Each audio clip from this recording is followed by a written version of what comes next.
नमस्कार, स्वागत है हमारे यूपी समाचार में। चलिए देखते हैं यूपी के फटाफट ताज़ा खबरों को। आप न्यूज़ को यूपी के किस क्षेत्र से देख रहे हैं, हमें कमेंट में अवश्य बताएं। साथ ही खबरों का अपडेट पाने के लिए हमारे चैनल को सब्सक्राइब जरूर करें, साथ ही बेल आइकन को प्रेस करें। तो चलिए बढ़ते हैं ताज़ा समाचार की। बसपा नेताओं के अखिलेश यादव के साथ जाने पर बोली मायावती, सपा के लोग हमारे साथ आने को तैयार। सपा प्रमुख ने रविवार को अंबेडकर नगर जिले में आयोजित जनादेश महारैली में कहा कि आपके क्षेत्र में भाजपा बचने वाली नहीं है। जब लालजी वर्मा, राम अचल राजभर, त्रिभुवन दत्त पूर्व सांसद और राम प्रसाद चौधरी पूर्व मंत्री साथ खड़े हो तो भाजपा बचने वाली नहीं है। यह जनसैलाब इतिहास लिखने वाला है। इस रैली में बहुजन समाज पार्टी बसपा के पूर्व नेता राम अचल राजभर और लालजी वर्मा के विधिवत सपा में शामिल होने की घोषणा की। वर्मा और राजभर ने 25 अक्टूबर को ही घोषणा कर दी थी कि वे 7 नवंबर को अंबेडकर नगर की रैली में सपा की सदस्यता लेंगे। कानपुर में जीका वायरस का कहर जारी, 10 नए मामले आए सामने, कुल संक्रमितों की संख्या हुई 89। उत्तर प्रदेश के कानपुर शहर में जीका का कहर और बढ़ गया है। रविवार को 10 नए मरीजों में जीका वायरस की पुष्टि हुई है। शहर में अब कुल संक्रमितों की संख्या 89 पहुंच गई है। सभी नए मरीज पहले मिले मरीजों के मोहल्ले या उनके घर के 400 मीटर दायरे में रहने वाले हैं। स्वास्थ्य विभाग ने स्क्रीनिंग और सैंपल लेने का अभियान सघन कर दिया है। इससे पहले शनिवार को 13 नए मरीजों में जीका वायरस की पुष्टि हुई थी। यूपी के बिजली उपभोक्ताओं को भी मिल सकती है सस्ती लाइट, जानिए ऊर्जा मंत्री ने क्या बताया तरीका। यूपी पावर कॉरपोरेशन को करीब 90,000 करोड़ रुपए के घाटे से उभरने के लिए सरकार उपभोक्ताओं के लिए कर्ज माफी की अभिनव योजना लाई है, जिसके तहत एकत्र राजस्व से बिजली आपूर्ति की और बेहतर व्यवस्था कराना संभव हो सकेगा। सूबे के ऊर्जा मंत्री श्रीकांत शर्मा ने शनिवार को पत्रकारों को बताया कि ग्रामीण क्षेत्र में लगभग 70% एवं शहरी क्षेत्र में लगभग 25% उपभोक्ता बिजली का बिल नहीं दे पाते हैं। यदि सभी लोग समय से अपने बिल का भुगतान करें तो बहुत जल्दी ही सस्ती और निर्बाध बिजली देने का संकल्प पूरा किया जा सकता है। पूर्वांचल का ख्वाब पूरा करने 16 नवंबर को फिर आ रहे हैं पीएम मोदी, जाने उनका यूपी आने का प्लान। पूर्वी यूपी को विकास के पंख लगाने के लिए तैयार योगी सरकार की महत्वाकांक्षी परियोजना पूर्वांचल एक्सप्रेसवे का उद्घाटन प्रधानमंत्री नरेंद्र मोदी 16 नवंबर को कर सकते हैं। यूपीडा के चेयरमैन अपर मुख्य सचिव गृह अवनीश कुमार अवस्थी ने रविवार को मोहम्मदाबाद गोहना ब्लॉक क्षेत्र में एक्सप्रेसवे का निरीक्षण किया। वह भुजही में स्थित कंपनी के प्लांट पर हेलीकॉप्टर से उतरे, जिसके बाद उन्होंने प्लाट पर बने मीटिंग हॉल में एक्सप्रेसवे के अधिकारियों और जिले के अधिकारियों के साथ बैठक किया।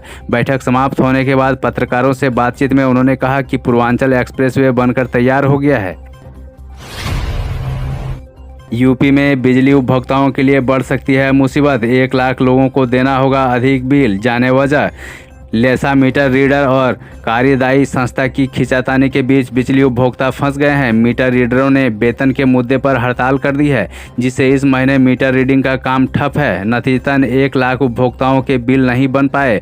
परेशान उपभोक्ता जूनियर इंजीनियर से लेकर अधिशासी अभियंता तक शिकायत कर रहे हैं, क्योंकि मीटर रीडिंग में 1 से 2 दिन की देरी होती है कि बिल का स्लैब बदल जाता है, जिससे उपभोक्ताओं को अधिक बिल देना पड़ेगा। वहीं मध्यांचल निगम के एमडी सूर्यपाल गंगवार के कार्यदायी संस्था को जल्द से जल्द मीटर रीडिंग का काम शुरू करने का आदेश दिया गया है, लेकिन अभी तक कुछ नहीं हुआ। आईआईटी के वैज्ञानिक का दावा, इंसान के दिमाग की तरह भी होता है मच्छर मक्खी का ब्रेन। मच्छर व मक्खी का दिमाग ब्रेन भी मनुष्य की तरह व्यवहार प्लानिंग करता है। उनका दिमाग मनुष्य के दिमाग की तुलना में आकार में भले ही कई गुना छोटा होता है, पर उनकी ज़रूरत के मुताबिक पर्याप्त होता है। एक दूसरे से संपर्क करना, क्या खाना है क्या नहीं खाना है, खतरा महसूस करने संबंधी अन्य गतिविधियों के पीछे न्यूरॉन्स की विद्युत संवेदनाएं शामिल है, जो बिल्कुल मनुष्य के दिमाग के न्यूरॉन्स गतिविधि की तरह है। मायावती का अखिलेश पर निशाना, सपा के पतन का कारक बनेगा बसपा से निष्कासित लोगों को जगह देना। बहुजन समाज पार्टी बसपा सुप्रीमो मायावती ने कहा कि उनकी पार्टी से निष्कासित लोगों को जगह देने से समाजवादी पार्टी सपा में असंतोष जोर पकड़ रहा है, जो अंततः बड़े नुकसान की वजह बनेगा। सुश्री मायावती ने रविवार को ट्वीट किया, बीएसपी व अन्य विरोधी पार्टियों के भी निष्कासित किए गए लोगों को सपा में शामिल किए जाने से इस पार्टी का कुनबा व जनाधार आदि बढ़ने वाला नहीं है, बल्कि इससे यह और भी घटता व कमजोर होता हुआ ही चला जाएगा। यूपी में विदेशी सब्जियों की खेती को दिया जा रहा है बढ़ावा, किसानों की बढ़ेगी आय।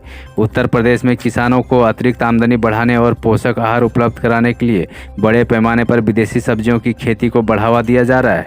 केंद्रीय उपोषण बागवानी संस्थान लखनऊ किसान को शरदकालीन सब्जियों से लेकर ब्रोकली के पौधे उपलब्ध करा रहे हैं, जिसे इस मौसम में तैयार करना आम लोगों के बूते में नहीं है। किसानों को अब तक करीब 2.5 लाख ब्रोकली के पौधे उपलब्ध कराए गए हैं। संस्थान ने किसानों को शरदकालीन विदेशी सब्जियों के महत्व को समझाया है और उनके पोषक तत्वों के बारे में व्यापक जानकारी दी है।